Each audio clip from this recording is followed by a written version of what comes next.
Ya orang-orang ini orang kalangan menengah ke bawah, orang miskin ini yang nggak paham soal hukum, nggak paham soal literasi keuangan, mereka cenderung nggak bisa protes. Ya mereka cenderung judi saja gitu, untung-untungan gitu. Kalau rugi ya udah cuma 100.000 gitu ya. Tapi kan dikalikan dari 2,5 juta orang.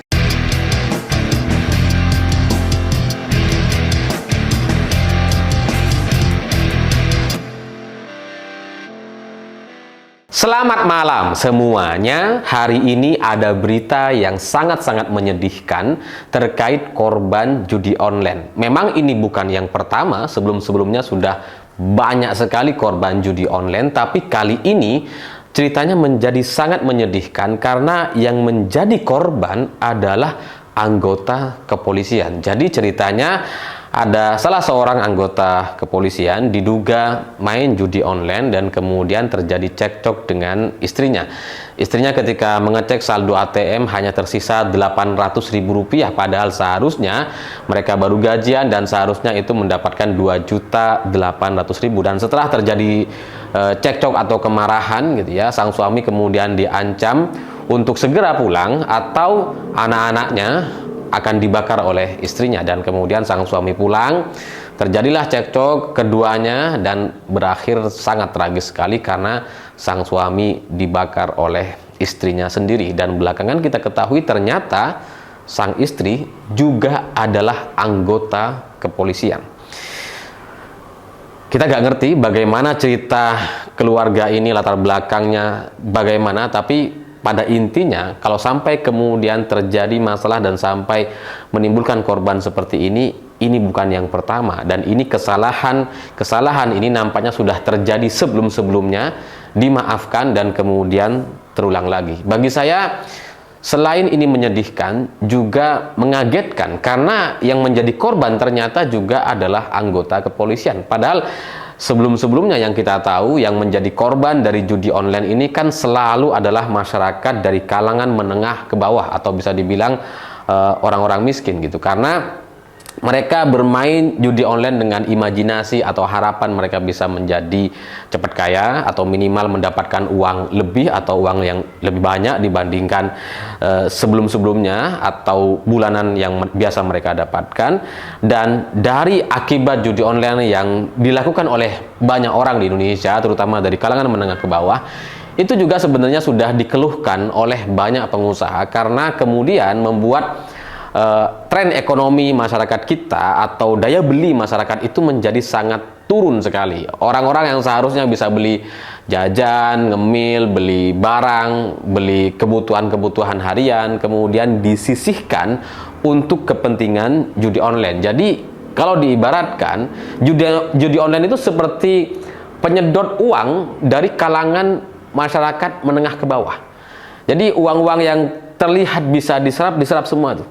Yang orang harusnya beli pampers, beli susu gitu ya, akhirnya dikurang-kurangi karena sebagian uangnya disisihkan untuk kepentingan judi online. Dan ini terkonfirmasi dari data PPATK yang menyebutkan bahwa 3,2 juta orang itu bermain judi online di tahun 2023. Dan 80% dari 3,2 juta orang itu bermain di angka kurang dari 100.000 atau kurang.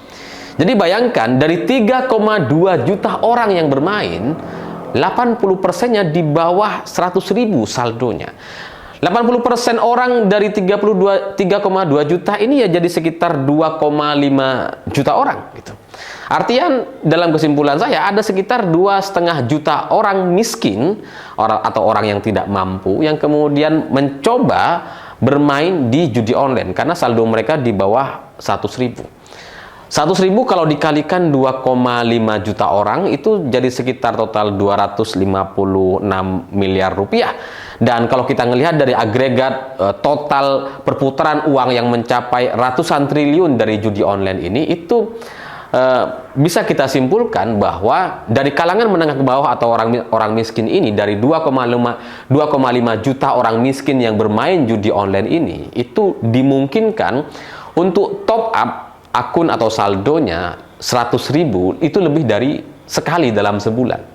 Jadi mungkin ada orang punya uang 100.000 top up main judi online gitu ya, terus kemudian minggu depan top up lagi. Jadi Setiap orang miskin dari 2,5 juta orang miskin itu bisa top up berkali-kali dengan saldo di bawah 100.000 dalam sebulannya. Sehingga inilah yang kemudian saya bilang tadi, judi online itu seperti penyedot uang dari kalangan masyarakat menengah ke bawah. Orang-orang yang seharusnya mengeluarkan uangnya untuk kepentingan dirinya, keluarganya, atau untuk jajan atau konsumtif atau barang-barang yang harusnya dia beli, kemudian disisihkan untuk judi online. Jadi kebayang begitu ya, bagaimana pemerintah atau negara ini bisa menangani kemiskinan di Indonesia, sementara judi online itu bisa menyerap 2,5 juta orang yang kemudian menyisihkan uangnya kurang dari 100.000, lebih dari 100.000 per bulannya. Jadi bayangkan gitu ya, orang miskin mendapatkan bansos, dikasih beras, dikasih bansos. Oke, itu membantu memang gitu ya, tapi jangan-jangan dengan bansos yang diberikan, anggaran yang seharusnya beli beras kemudian dijadikan untuk anggaran judi online. Jadi ya kayak percuma gitu. Pemerintah ngasih bansos, ngasih bantuan sosial misalkan, tapi uangnya dari kalangan menengah ke bawah ini atau orang-orang miskin ini banyak yang kesedot ke judi online, sehingga ini seperti jalan di tempat gitu. Masyarakat menengah ke bawah atau orang-orang miskin itu hanya sebatas hidup saja gitu.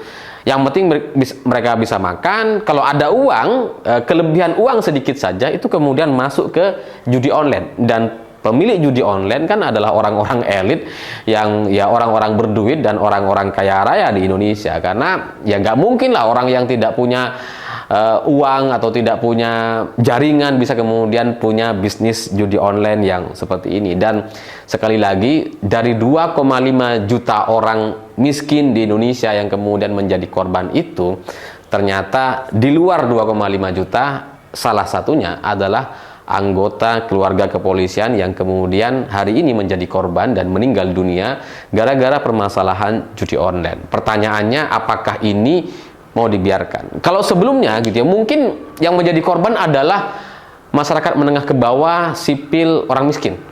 Tapi sekarang dengan bukti seperti ini, anggota kepolisian juga menjadi korban dan meninggal dunia. Pertanyaannya, apakah ini masih mau dibiarkan? Karena pihak kepolisian yang seharusnya menertibkan, menangkap orang-orang ini justru terlibat dalam permainan, terjebak dalam permainan, dan kemudian menjadi korban. Bagi saya gitu ya, ini menjadi satu pesan kepada Polri untuk segera menyelesaikan permasalahan ini sampai ke akar-akarnya. Karena anggota kalian sudah menjadi korban. Kalau ini mau dibiarkan, mungkin di Indonesia ini nggak cuma 1-2 orang yang menjadi korban dari judi online. Bisa jadi ada banyak anggota kepolisian yang juga menjadi korban dan sampai sekarang masih belum mendapatkan musibah atau mereka masih bermain gitu ya. Jadi ya sebaiknya ini segera diselesaikan karena ini menyangkut hajat atau cerita banyak orang di Indonesia. Karena yang menjadi korban selalu adalah orang-orang kelas menengah ke bawah. Anggota kepolisian yang menjadi korban ini juga ya kalangan menengah ke bawah, bukan yang tingkat elitnya gitu ya. Dan pinjol atau pinjaman online dan judi online ini memang menjadi satu paket masalah yang seharusnya bisa sama-sama diselesaikan. Kalau judi online-nya mau diselesaikan, pinjolnya juga harus sebenarnya diselesaikan, bukan malah dilegalkan oleh pihak pemerintah. Karena pinjol dan judi online ini adalah pintu masuk dan pintu keluar. Ini kan momentumnya mereka dapatkan ketika pandemi gitu ya. Ketika banyak orang kena PHK, banyak orang butuh uang, kemudian muncul solusi instan yaitu pinjaman online. Dan ketika orang tidak tahu mau bekerja apa, mau berusaha, tapi kemudian daya beli masyarakat turun, sehingga mereka menggunakan uang dari hasil pinjaman online ini untuk melakukan judi online. Karena mereka adalah orang-orang yang minim literasi keuangan. Ya karena kalau orang-orang yang punya saldo di bawah 100.000 rupiah ini, itu kan adalah orang-orang yang secara karakter mereka bertaruh untuk mendapatkan uang besar demi gengsi atau demi tujuan-tujuan hidup, untuk menyaingi orang-orang yang ada di sekitarnya atau untuk memuaskan keinginan mereka setelah melihat sosial media. Karena hidup di era media sosial seperti sekarang itu kan kita harus tahan atau kuat dengan gempuran banyak sekali flexing orang-orang yang ada di sekitar kita. Bukan hanya kalangan artis, tapi teman-teman di sekitar kita kan juga banyak sekali yang melakukan flexing, dan kemudian kadang itu memicu sebagian orang untuk bisa menyamai atau mengikutinya. Tapi masalahnya mereka tidak punya kemampuan yang sama, sehingga dari kalangan menengah ke bawah ini, dan dengan gempuran media sosial yang begitu hedon, yang banyak orang kemudian pengen cepat kaya dengan jalan yang salah atau tidak tahu caranya, inilah yang kemudian membuat pinjaman online menjadi berkembang cukup pesat, dan solusinya atau judi online-nya itu juga menjadi lebih besar juga. Jadi mereka dapat uang gitu, bingung mau ngapain, akhirnya ke judi online. Nah, cerita semacam ini gitu ya, dari korban judi online atau pinjaman online itu selalu menyasar dari kelompok kalangan menengah ke bawah atau orang-orang miskin yang tidak punya pemahaman atau pengetahuan yang cukup terkait literasi keuangan. Dan sekali lagi saya merasa gitu ya, kalau ini terus terjadi, ini sekarang terjadi lagi dan kemudian mungkin ke depan akan terjadi lagi, saya jadi curiga nampaknya ini sangat terencana atau disengaja. Jadi judi online sengaja bukan judi online, pinjaman online sengaja dilegalkan, dan kemudian judi online yang ilegal sengaja dibiarkan, karena ada terus sampai sekarang gitu. Ini sengaja dan direncanakan karena memang korbannya, seperti data PPATK tadi, 80% itu punya saldo di bawah 100.000. Yang artinya secara kesimpulan saya berpikir bahwa ini memang adalah kalangan kelompok menengah ke bawah atau orang miskin yang memang tidak berdaya, tidak punya pemahaman yang jelas terkait hukum dan bagaimana keuangan di dunia ini bermain gitu. Jadi ya orang-orang ini, orang kalangan menengah ke bawah, orang miskin ini yang nggak paham soal hukum, nggak paham soal literasi keuangan, mereka cenderung nggak bisa protes. Ya mereka cenderung judi saja gitu, untung-untungan gitu. Kalau rugi ya udah cuma 100.000 gitu ya. Tapi kan dikalikan dari 2,5 juta orang, masing-masing saldo 100.000 rupiah, itu sudah 256 miliar rupiah. Dan itu nampaknya adalah perputaran setiap minggu atau kurang dari 1 minggu. Jadi orang-orang yang tidak punya kekuatan ini gitu ya, mereka masuk ke dalam judi online, mereka masuk ke dalam pinjaman online yang mereka nggak ngerti soal hukum dan bagaimana seharusnya pinjaman itu ada gitu ya.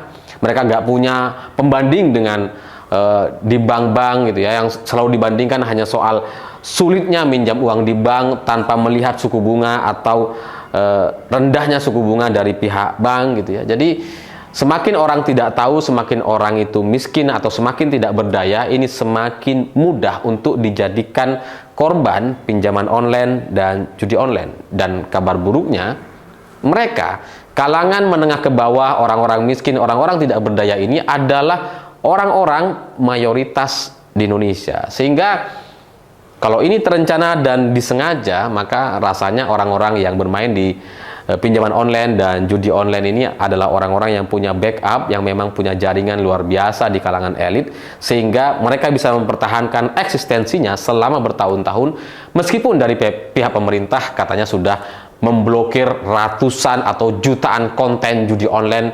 Dan kalau kita dengar cerita itu gitu ya, kayaknya itu hanya cerita omong kosong saja ya, karena korban-korbannya masih terus berjatuhan gitu ya. Orang-orang di sekitar kita yang terlibat dalam judi online masih ada banyak. Jadi kalau pemerintah mengklaim sudah jutaan, ratusan ribu konten diblokir, kayaknya itu omong kosong, karena orang-orang di sekitar kita yang main judi online tetap bisa mengakses itu semua. Saya pikir itu. Terima kasih sudah menonton. Begitulah kura-kura.